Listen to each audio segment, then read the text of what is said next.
Two large mixed-use projects that Arquitectonica is involved with. One, the first Brickell City Center in Miami, which would be the largest or the tallest building in the southeastern United States when completed. Describe that project to us and how it's going, how the construction's going, and what the goal is of this project when it's complete. It's a mixed-use development. It's the owner or client developer is from Hong Kong, Swire Properties, with whom we have a long relationship. Our first Arquitectonica's first project in Asia was for Swire Properties in Hong Kong for Festival Walk, a mixed-use development, and ever since then, that would be 1995. We've never not had a project with Swire Properties somewhere in the world. So it was quite ironic that Swire decided to develop what we call a Swire project, an Asian scale project, in our hometown in Miami. They bought up a lot of the land during the 2008 downturn in the market, and with confidence immediately started planning to develop the site. They applied the same principles that they would apply in Asia. They also had adjacent parcels of land that they were looking to buy to expand the development. So it started out with the retail as the driver, and then there were a series of towers integrated atop the retail.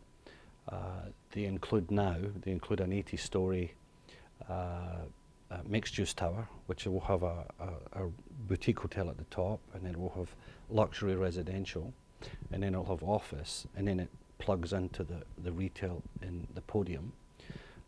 There's an East Hotel tower, there's two other smaller office towers, and then there are three residential towers, and they all sit on a retail, a low-rise, low-rise retail, because in the United States, getting high-rise, multi-level retail is not so easy. It's the culture. They won't go up as high as you would do in Hong Kong, which is quite good because it responds to one of our other key aspects, is that the street level, keeping the street active, was part of the challenge in that site. The city of Miami also, they don't have mass transit transport systems like we have in Hong Kong or in other Asian cities. It's still very much ruled by the car.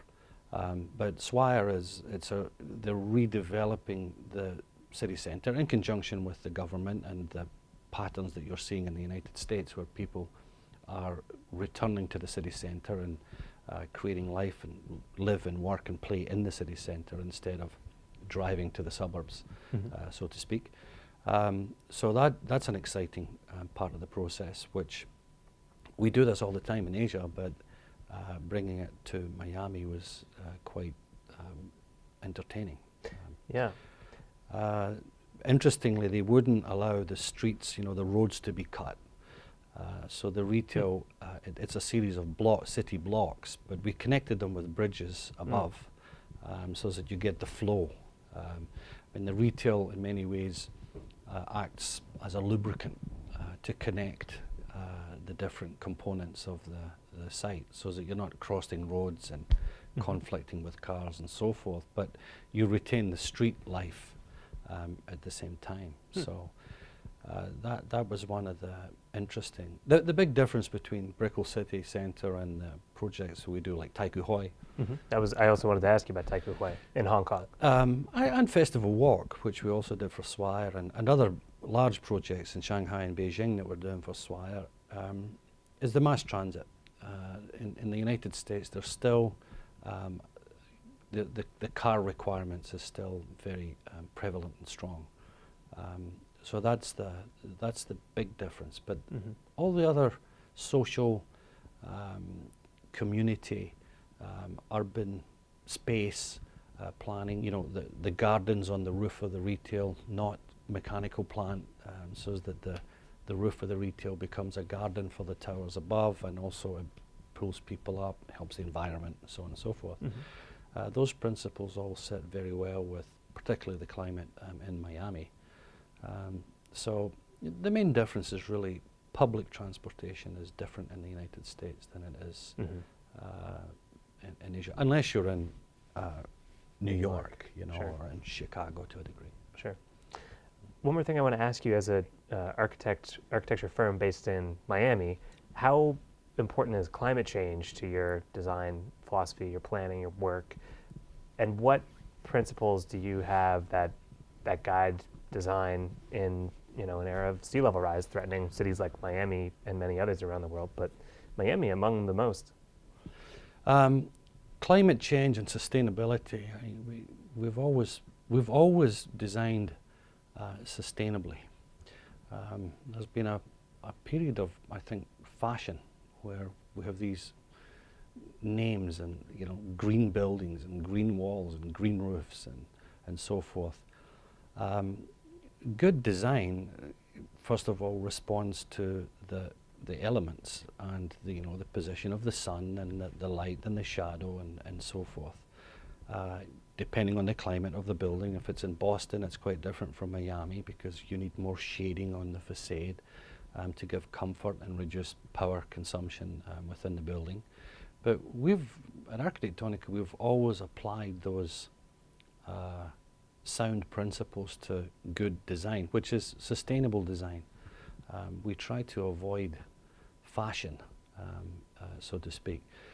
With regards to rising sea levels, there's not really much we can do about that in the design of buildings at the moment. Raising levees. Our buildings are sustainable and they respond to the environment positively. They're low energy and so forth. In some places, like in the Philippines, where we have a particular client uses his shopping centers as emergency centers. So if you can see, in the Philippines, they'll have typhoons from time to time, and they come through and cause massive flooding and damage.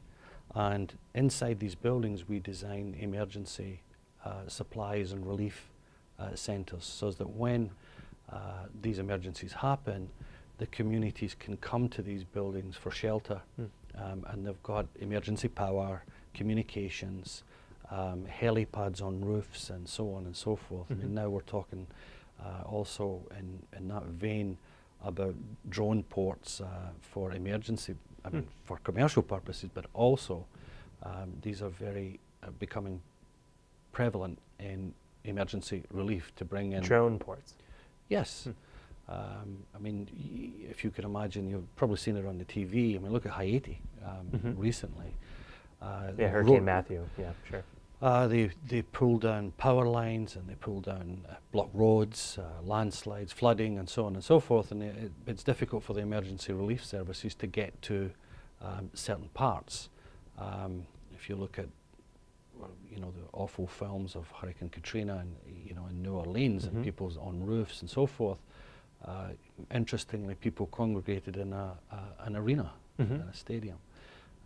Well, we're already creating that so that supplies and emergency relief can get flown in on helicopters, but also on drones. And these buildings then become centers for the region. So if you've got people stuck on individual houses or buildings in the outskirts, this becomes the control center for helping people affected by rising sea levels and natural disasters. So that's, and we also build the buildings higher, above the floodplain, sometimes 2 meters taller. But in Miami, Brickell City Center, I'm not aware of any of that being done because it's very flat. It's right next to the river. I think I mean, as you know, there are people who deny that In Florida, yeah. There are people who deny that the climate is changing and it's going to affect us. Well, the engineers and the scientists explain to them that you've got to spend X billion dollars to mitigate it's going to happen, and they didn't do it, and then they have to pay even more to fix it and resolve it. So we're looking in other projects in other areas to design levees, but they're not levees like you would imagine, you know, in New Orleans. Yeah.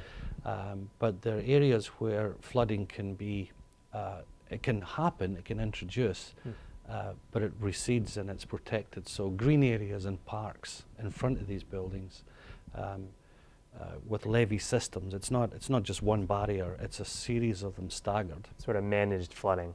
Managed flooding, so that it takes a certain amount of the water as opposed to it breaking over the water.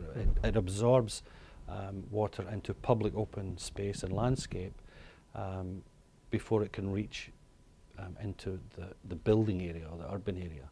And then those buildings are also elevated. But this is, these things require citywide and often statewide or countywide coordination, because raising every building, you know, you can have one building raised, but how do you get to it if everything else is flooded? So it's kind of interesting that the Philippines has been quite prominent in that, quite interesting solutions to emergency relief and so forth. They're trying to prepare.